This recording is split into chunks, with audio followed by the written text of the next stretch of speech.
gaining independence, Kenya has faced its share of challenges, but the current economic downturn is proving to be one of the most daunting. Amongst the pressing issues that have drawn scrutiny are the country's escalating public debt, the depreciating Kenyan shilling, the recent hike in interest rates, and the new tax measures implemented by the government. Mark Anthony with the full report. The Kenyan economy is undergoing one of the worst lows since independence, as at the 10th of August, the once dominant East African currency depreciated drastically against the dollar at an alarming rate, trading at only 150 Kenya shillings, with no signs of stabilization in the offing. We have witnessed over the recent months the depression in our currency taking place at a skyrocketing manner. And this is attributed to the fact that the benchmark currency, which is the US dollar, the Federal Reserve Bank of US had actually increased the interest rate. So the effect being the benchmark currency, therefore, is to then result to other currencies going down in value. And that is one of the things that we are experiencing right now as a country. And it is not only unique to Kenya, it is something that even other countries are experiencing. The Central Bank of Kenya raised the benchmark interest rates to undercut the effects of inflation, but this too had a toll on the common mwananchi because at the same time, government doubled on borrowing internally, which in turn led to a crowding effect at the local banks. Private firms and individuals were locked out from the much-needed credit to fund their businesses. Maybe if I got you correctly, yes.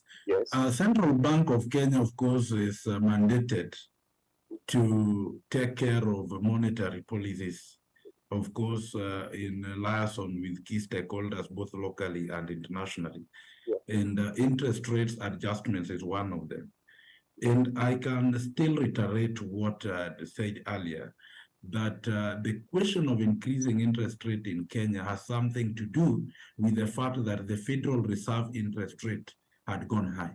So our country was trying also to make possible adjustments that would not render them seriously inefficient as far as international or even domestic trade is concerned. The effect, of course, is very negative to the people, domestic borrowers, because when you increase interest rate in any economy, you are making the cost of borrowing to go high. So it means the Wanjiku or Atieno or Wanja would want to invest by going to the bank to borrow, would find it quite untenable to borrow money because the rate of interest or the money that you're supposed to pay back would be way too large for the person. So it becomes difficult or expensive. In an effort to fund the budget 2023-2024, government came up with the Finance Act 2023, which had effects that are detrimental. The additional tax contained in the controversial act threatens to further strain Kenyans.